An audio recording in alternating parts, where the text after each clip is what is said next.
अध्याय 8 भाषण शैली में एकाग्रता। सिर के ऊपर आगे पीछे की ओर हाथ फेरें और साथ ही अपने सीने को थपथपाएं। तालमेल का सही अभ्यास होने तक यह क्रिया नामुमकिन नहीं तो बेहद उलझन भरी जरूर महसूस होगी। एक ही समय पर 2 या 3 काम करने की विद्या सीखने के लिए दिमाग को विशेष अभ्यास की जरूरत होती है।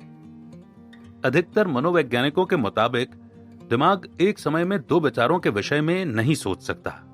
अक्सर हमें महसूस होता है कि हमने 2 विचारों के विषय में एक ही समय में सोचा है, लेकिन दरअसल ऐसे 2 विचारों के बीच बेहद समानता होती है।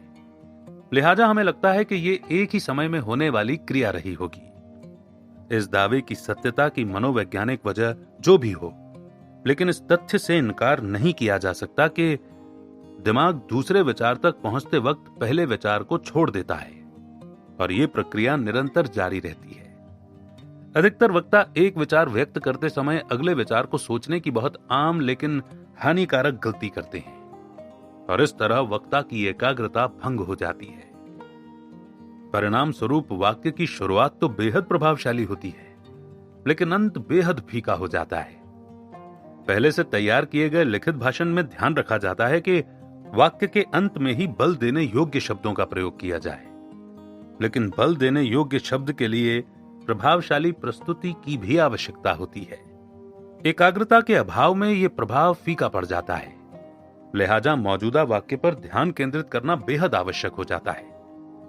याद रहे कि दर्शकों का दिमाग वक्ता के दिमाग का बहुत ध्यान पूर्वक अनुकरण करता है। यदि भाषण के दौरान एकाग्रता को मौजूदा वाक्य की जगह अगले वाक्य पर केंद्रित कर दिया जाए तो दर्शकों का दिमाग भी भटक जाता है। हालांकि दर्शकों में यह भटकाव सोचा समझा नहीं होता, लेकिन निसंदेह ऐसे मौके पर मौजूदा वाक्य का महत्व दर्शकों के लिए कम हो जाता है।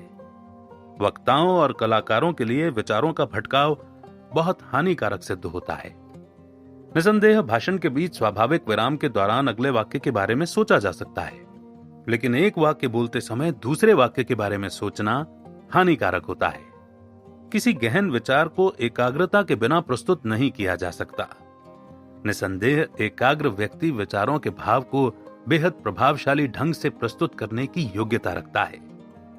भाषण की तैयारी के समय वक्ता विचार और भावनाओं को केंद्रित करता है।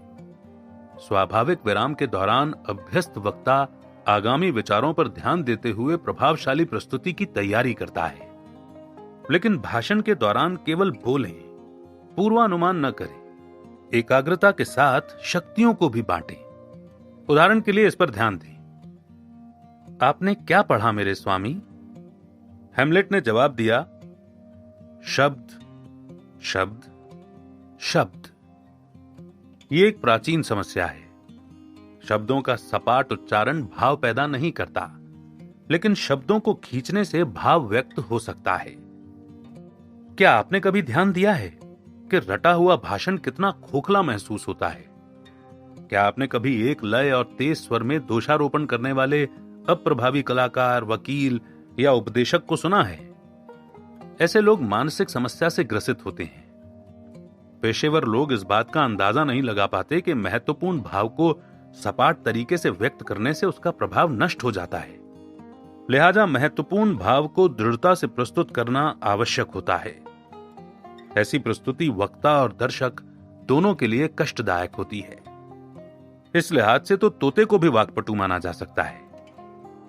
शेक्सपियर ने बड़े ही सटीक उदाहरण के साथ समझाया है कि मेरे शब्द ऊपर उड़ते हैं, विचार सतह पर रहते हैं। बिना सोचे बोले गए शब्द स्वर्ग तक नहीं पहुंचते। निपुण वक्ता होने के नाते शब्दों को बार बार नया जन्म देना चाहिए। इस प्रकार भाषण से एक रूपता के बादल छंट जाते हैं। शब्दों के पीछे छिपे स्वाभाविक, हार्दिक, ताजा और सहज विचार भाषण की प्रस्तुति को जीवंत बना देते हैं। शब्द अभिव्यक्ति का परिणाम होते हैं। कारण को प्रोत्साहित किए बिना परिणाम तक नहीं पहुंचना चाहिए। क्या आप जानते हैं कि ध्यान कैसे केंद्रित किया जाता है? क्या आपने विभिन्न शब्दों के दार्शनिक अर्थों पर ध्यान दिया है?